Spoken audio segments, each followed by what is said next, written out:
ça c'est Souleymane. alors gannaaw bi ñu dellu si plateau bi ñu sant ko jaajëfal ko moom Papa Amadou Gueye nekkoon sama chroniqueur du jour ñu dalal ko moom Assane Gueye si rubrique invité actu. Assane maa ngi lay nuyu l'enfant chéri de Guédiawaye.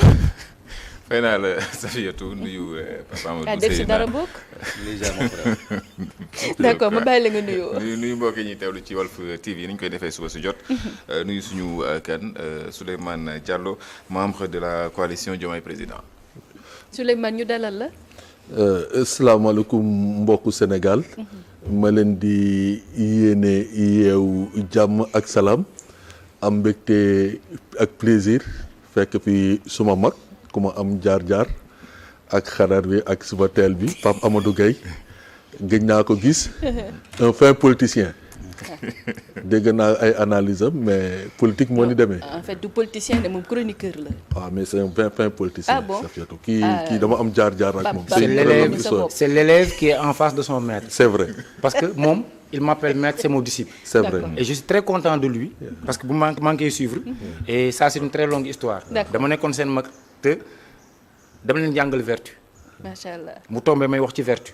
gis mu toogee def ni ma ça c'est mon maître. réponse du berger à la bergère balaa réponse bay ñëw ñu bàyyi ko xale màgg na nag mu bàyyi Assane ak mu kon ndongo daara bi lan lay tari. alors bul influencer réponse am. non jamais dana bàyyi nit ki tamit. c'est un homme libre. d'accord il est comme moi il est libre. alors Souleymane l'actualité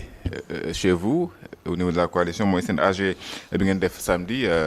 bi nga xamante si ngeen valider les textes fondateurs de la coalition Diomaye Président pourquoi c'était mu nekkoon un rendez-vous boo xamante ni dafa amoon solo pour yéen.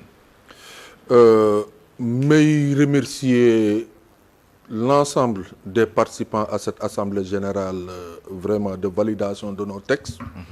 Particulièrement le président Bassirou Diomaye Diakhar Faye mu nekk première sortie politique am bi mu toogee boobu léegi c'est très important mu confirmer ay décisions yu mu jëloon notamment à l'égard de madame Aminata Touré Mimi et de notre coordinateur des cadres le maître docteur Abdoulaye Tine et toute l'équipe autour de plus de 600 participants des cadres. Nous avons voulu éviter le folklore, se concentrer sur les documents, travailler stratégiquement, puisque la coalition en avait besoin. Depuis que nous avons gagné ces élections, nous avons suivre l'évolution li am ba ñuy ne coalition la boo xam ne dafa nekkoon ci léthargie.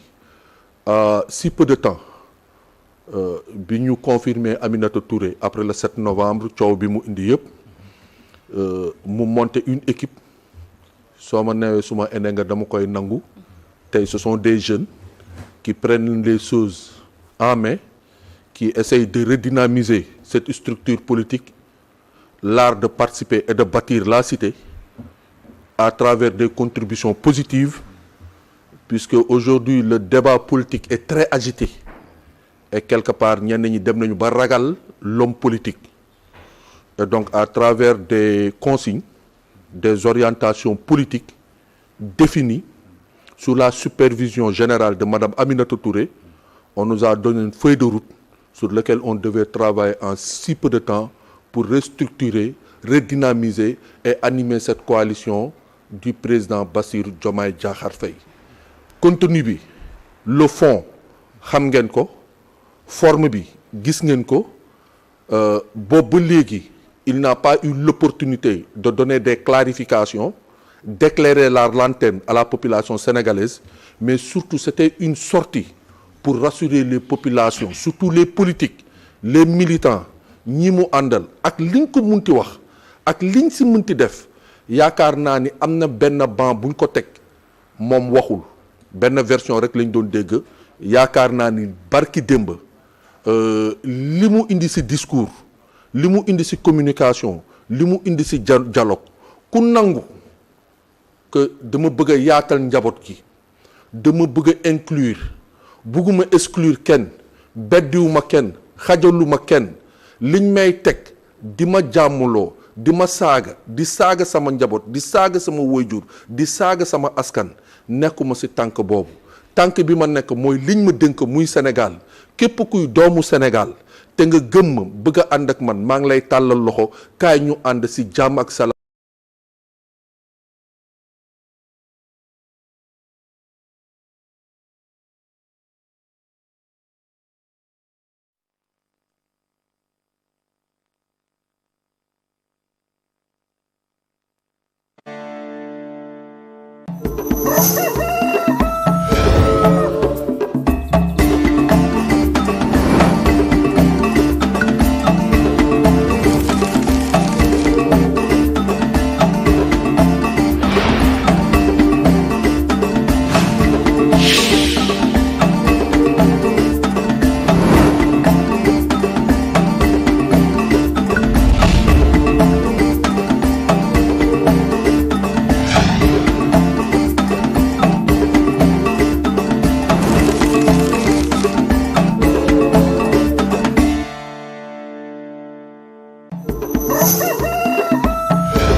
alors ñuy jéggalu ci ndog-ndog boobu nga xamante ne c'était indépendamment de notre volonté alors ñu dellu ci plateau bi Assane ñu ngi woon ci rubrique invité actu ñu bàyyi la nga yaatalaay. Souleymane yaa ngi woon ci le discours du chef de l'État du président d'honneur de la coalition Diomaye président bi nga xamante ne mi ngi ko doon amal samedi mais avant ñu revenir un peu sur ce discours contenu bi niñ ko mën a jàngatee bu ñu desee un peu ci la construction coalition boobu il y a quelques mois on parlait de la coalition apte, la coalition qui serait dirigée par le président de PASTEF Ousmane Sonko. Aujourd'hui bu ñu xoolee les textes yi nga xamante moom moo fondé la coalition Diomaye président daanaka même textes yi la je fais une comparaison entre les textes yi nga xamante moom moo fondé seen coalition bi tey la coalition Diomaye président ak coalition bi nga xamante ne moom la ñu waxoon ni moom mooy gunge le président de la République lancé d'ailleurs par le président de PASTEF Ousmane Sonko muy apte dafa mel ne dañu tibb fii sotti fii jébbal président. Assane gis nga bu ñu doon xool dëgg rek tey dimension débat bi fi mu toll ni waru fa woon yegg. lu tax parce que bu ñu cër la woon ku nekk jox la sa cër. ñu bañ a beddi kenn waroon nañu mën a ànd ci jàmm ak salaam man coalition bi je suis de la société civile mouvement pour une alternative citoyenne contrairement à ñenn ñi nga xam ne dañ leen dem seeti waxtaan ak ñoom ku mel ni Mimi Touré ku mel ni Abdourahmane Diouf nee leen kaay leen ngeen bokk ci coalition bi am na ci ñun ñoo xam ne ñun ñoo jël suñu décision dem fekk ji coalition bi cotiser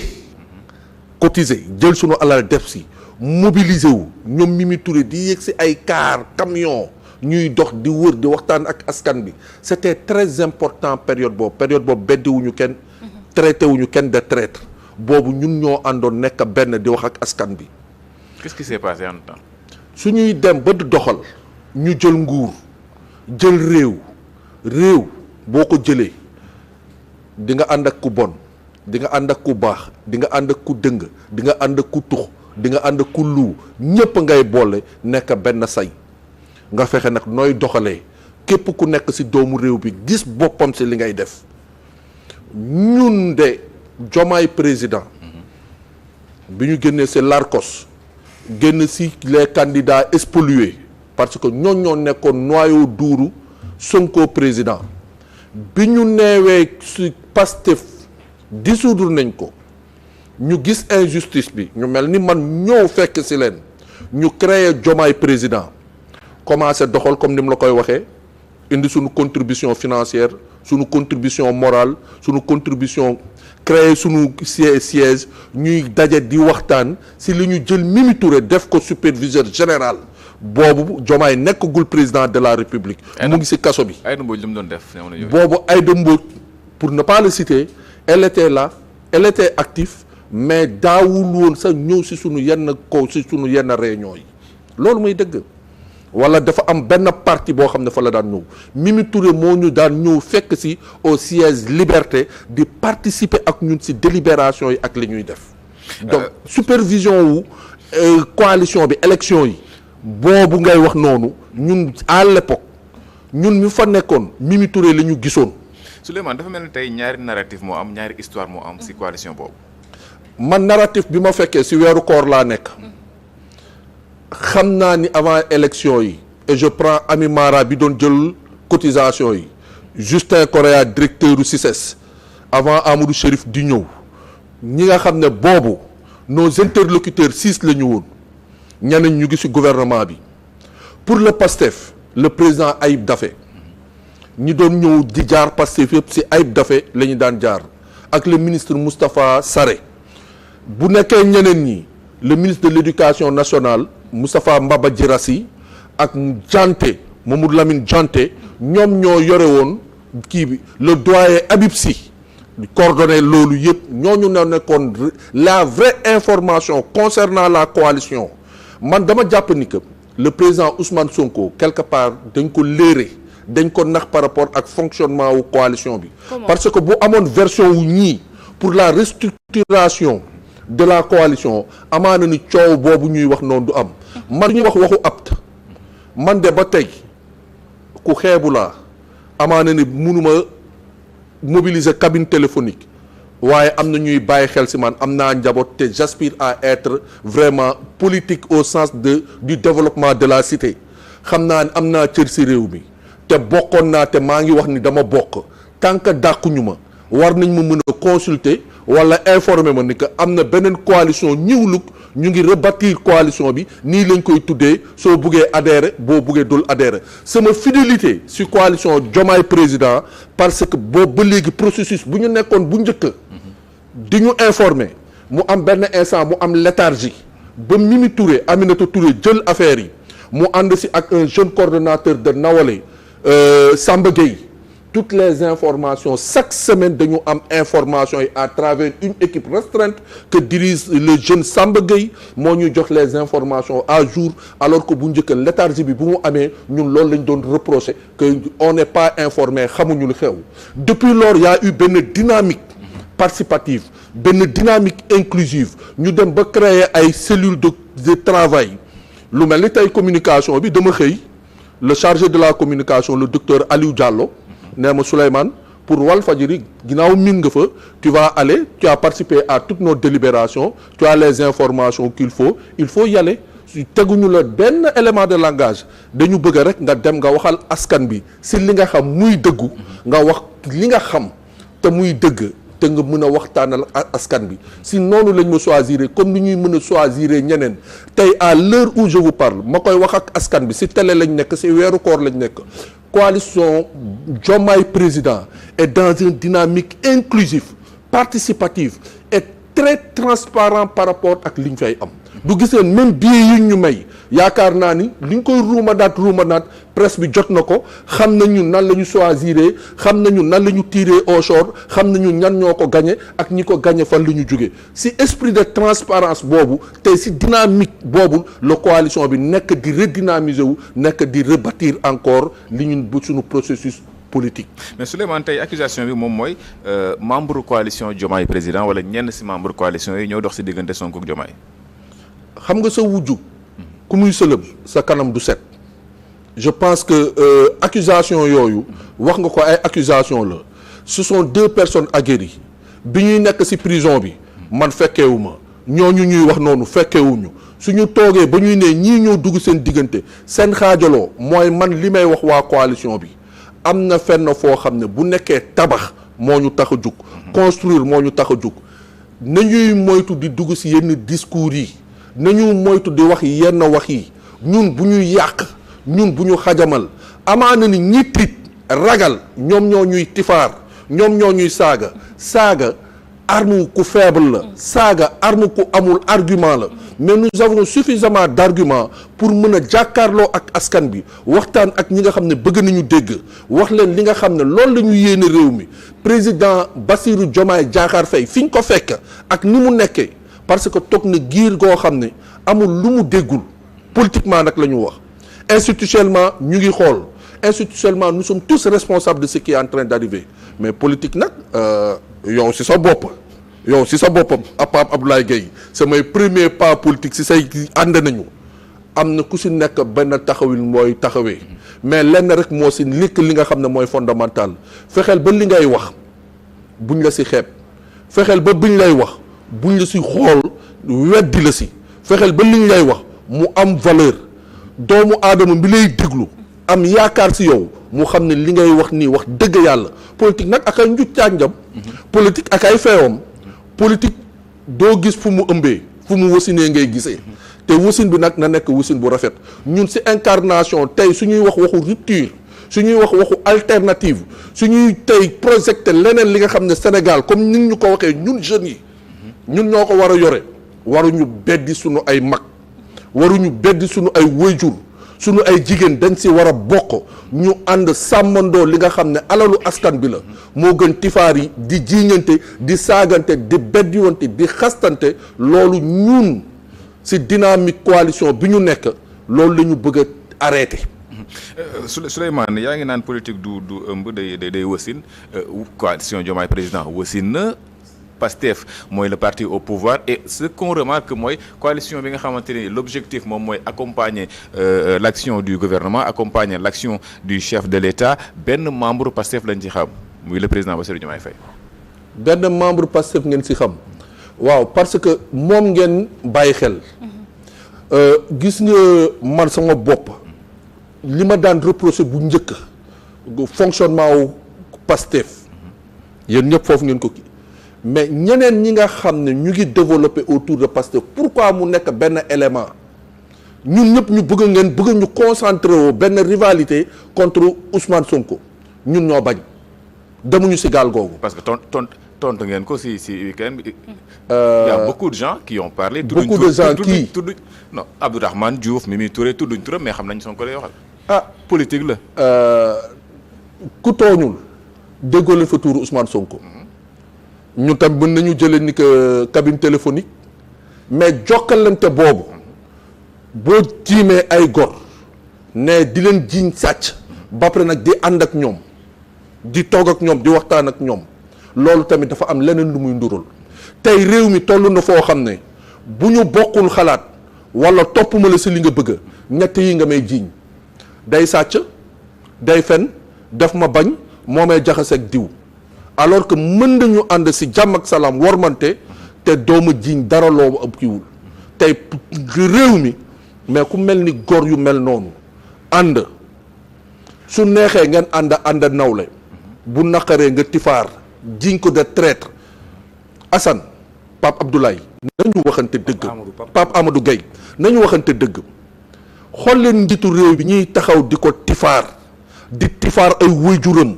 di tifaar njabatam soxnaam xool leen ñooñu ñëpp fu ñu jóge ak ñan ñoo leen waroon mën a taxaw nee leen bàyyi leen li ngeen di def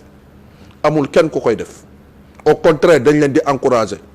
tey suñu njiiti réew dem nañu ba di ko xaabaabal di ko bëgg a fragiliser ñun coalition Bassirou Diomaye Diakhar Faye loolu la ñu taxaw pour le respect de l'institution de la personne qui incarne aujourd'hui notre pays de l'homme politique qui a traversé ñoom ñi bokk foofu àndoon ak ñoom lépp lu ñu goobe moom gar na ko mais nag boobu ñoom ñoo doon ànd tey bu toogee ba bëgg a yaatal ñun mi tamit aspirer participer ci développement réew mi parce que dama lay leeral leen transhumance amu fa transhumance amul ci coalition Diomaye Diakhar Faye bas coalition Diomaye amul transhumance. les maires nag. xam nga la mooy transhumance kaay toog nga waxtaan ma wax la nga wax ma noo xiifee ma jox la loo lekk du loolu mooy transhumance mooy bet buy dem wuti lu mu lekk ñun amul dara lu ñuy joxe lu ñuy lekk lu ñuy liggéey moo fa am amul benn compromis amul kenn kuñ fay ger amul kenn kuñ fay ne kaay ñu weccoo nga jox ma li ñu jox la ku fa ñëw dafa fekk nga gëm li ñuy wax bëgg a participer ci programme bi ñuy bëgg a ànd ak ñun liggéey pour la reconquête pour redéfinir l'espace politique mu nekk espace bu sain espace bu inclusif boo xam ne amul beddiwante amul exclusion dans le respect des principes fondamentaux mooy li ngay wax ànd gor ànd nawle dans si nga xam ne képp koo xam ne gis nga ci sa bopp ñëpp nag mënuñu ànd ak le président Bassirou Diomaye am na opposition am na ñoo xam ne fële la ñu far mais dans le contexte bi ñu nekk mu bëgg a définir une politique orientée vers le développement vers la souveraineté mu bëgg a inclure képp kuy doomu Sénégal foo munti nekk ak posture boo munti nekk boo gëmee li mu nekk di teg woo na la nga ñëw ànd ak moom moo tax mu woote ouverture donc il est très clair à redéfinir et à éclairer parce que dañu bëgg a jaay xale yi que ñii ay transhumants lañu bi ñuy xeex yéen nekkoon lañ nekkuñu fi woon madame Aminata Touré fii bu ñu fi xeexee 3e mandat Aminata Touré bokk na si du si genn caaya la si et fii tey 3e mandat bu fi amul ku mel ni man ku mel ni Aminata Touré ku mel ni Abdourahmane Diouf Aminata Touré liñ koy toppee di ko toppee yépp daanaka moo si gën a ñàkk liñ siy ñàkk parce que bu nangoon 3e mandat bi amaana ni li bëri na tey loo xam ne ñu ngi ko koy jiiñ di ko tifaar ko amaana ni du ko si doon fekk parce que dafa nangu woon bañ bi mu bañ salfaañe institution yi ne 3e mandat du fi am advienne ce qui advienne loolu moo ko toppee li ko toppee nii tey ba ñenn ñi bëgg ko yàpp loolu nag ñun la ñu ne quel que soit alpha on va pas trahir l'histoire la politique c'est la politique ndaw si li ñuy munti wax ku yore parti politique bëgg nga am ndaw su mel noonu à tes côtés mu accompagne la parce que nag président Bassirou Diomaye wax na ko teel nu dugg ci politique mu nekk xale bu jigéen am fulla am fayda particularité mooy mu ñeme fi góor yi di xuus di taxaw di ragal gis nañ ko fii mu takk ndigam takk fitam yore làmminam nekk une politique attaqué koo xam ne kenn ñemew ko woon attaqué loolu jàmbaar bu jigéen rek moo ko mën et vraiment bugguma di talir éloge je veux juste redéfinir les principes yi nga xam ne moo ko doon accompagner ba tey mu nekk fi mu nekk nii jëlee ñu ko fële rek ñëw ne ko kaay dafa am lu mu mérité dafa am benn expérience gis nga man mi toog kii xam na ñi may déglu ñenn ñi xam nañ man du ku nekk moo ma mën a jiite wutuma place u état yàlla mu ngi may defal sutura yàgg naa si kii arène politique bi ak discrétion mais ku dëgguwul mënuma jiite Assane dama lay wax benn fait bu tuuti boo xam ne daf ma marqué man miinuma Aminata Touré je suis dans le comité exécutif mais miinuma Aminata Touré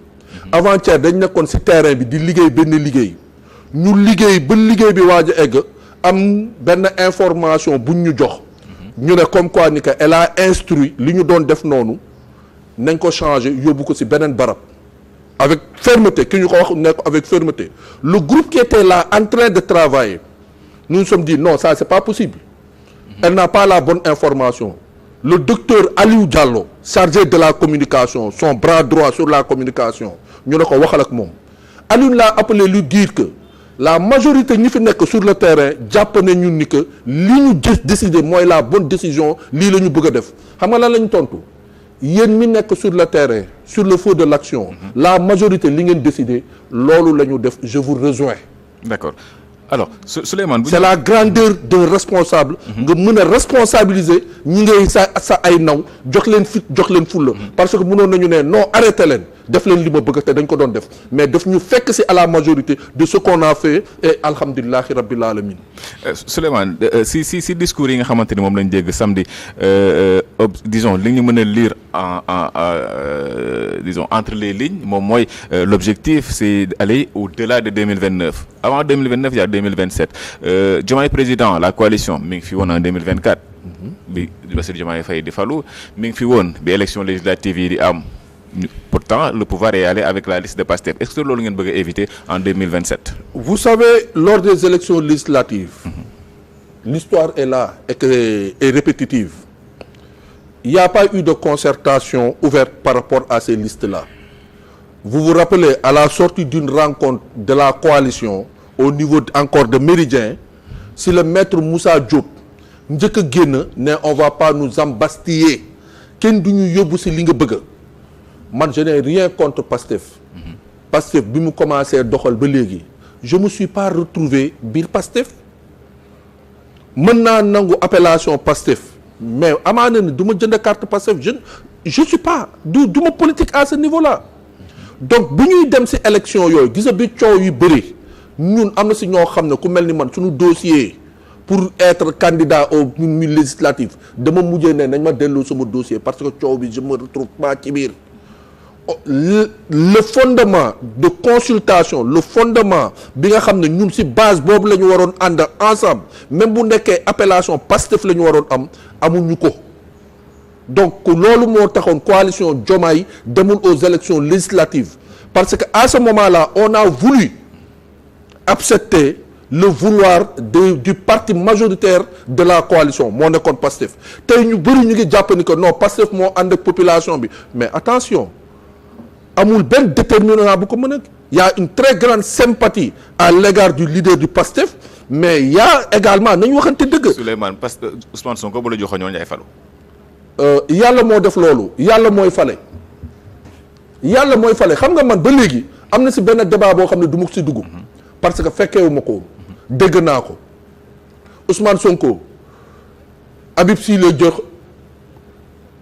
parrainage institutionnel. Effectivement. Cheikh Tidiane Dièye la jox parrainage u citoyenne Ousmane Diomaye moo dem jëli lijjanti ji ay parrainage am ba ñëw bokk ba processus bi kii xam nga lu tax du ma dugg si kii boobu le fondement dans tout ça mooy ni que egg nañu fenn foo xam ne jàpp nañu ni Bassirou Diomaye Diakhar Faye mooy le candidat désigné et choisi par Ousmane Sonko qui était à l'époque leader charismatique de l'opposition ñu jaay ñu benn diwo mu ne ma Diomaye mooy Sonko Sonko mooy Diomaye ñu gëm ci loolu ànd ak ñoom et jusqu'à preuve du contraire ba tey ba avant de barki démb musuñu dégg fu Diomaye waxee dañu xëy rek dégg un bon matin traître la en quoi traître la en quoi damay laajte samay rakk samay xarit samay mbokk yi may déglu bëri ñu suñu nee Diomaye traître la nañ ñu wax Diomaye traître la en quoi ba di yóbbu askanam di leen traité de traître loo xam ne fekkeewuñu dégguñu donc il est assez important que tey fu ñu toll ñu rétablir wax yooyu d'abord fi ñuy jëm nag yàlla moo ko xam nous sommes en politique et nous sommes une coalition am na ay erreurs yoo xam ne il faut les rectifier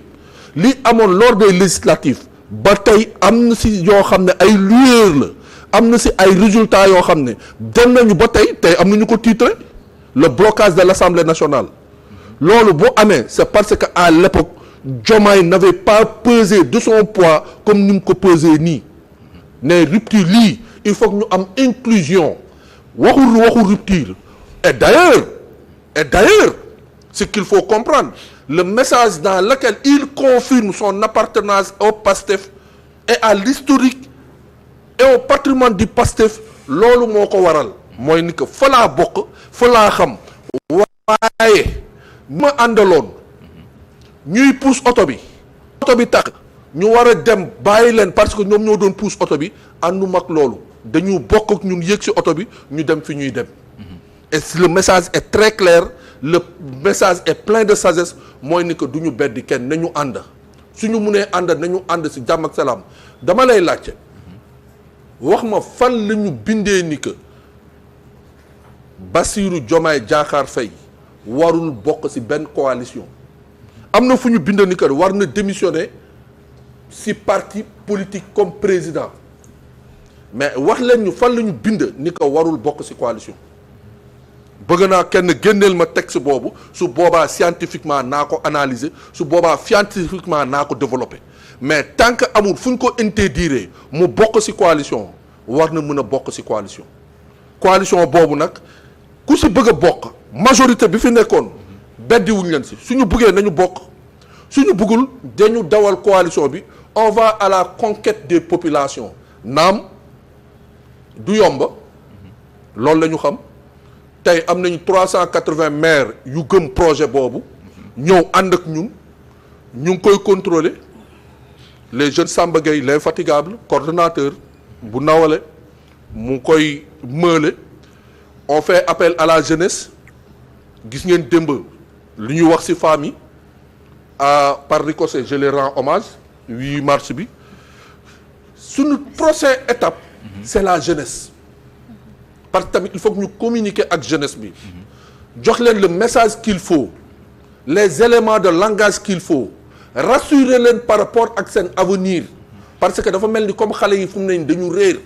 boo xoolee la grande majorité ñii saaga gëm ni que dañ leen nax gëm ni que dañ leen trahir il faut que ñu wax leen dëgg bi suñu prochaine cible ce sont ces jeunes là nous allons leur dire la vérité nous allons être très sincères avec eux nous allons engager avec eux pour leur dire que leur avenir duñ ko foowee duñ ko caaxaani si processus boobu la ñu nekk. D'accord Souleymane ñu ngi lay jaajëfal. maa ngi leen di gërëm di leen sant. ñu jaajëfal Souleymane Diallo bokk ci coalition Diomaye président jaajëfal Safi de loolu laa leen ngay. voilà ma lay sant bu baax Assane Gueye di la sant bu baax di la gërëm di jël gërëmaale Souleymane ak xaritam Pape Amadou Gueye te parfois mu ne ko Pape Abdoulaye dafa mel ni seen xaritoo bi des na waaye Pape noo ma oowee baax na. suma mag la Pape Abdoulaye kii te suma mag la suma xarit la. dafa am fu dëgg. d'accord. sama premier poste élection bu ma mës a am si sama dund.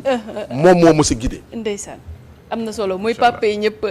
mais sama xarit la alors Seydina Omar Ba ma koy sant bu baax di ko gërëm si coordination bi Assane Gueye si réalisation bi Serigne Alioune Keita si technique bi tonton Pierre si son bi waaye Keba Thiam également si caméra bi si jàppanal bi également luy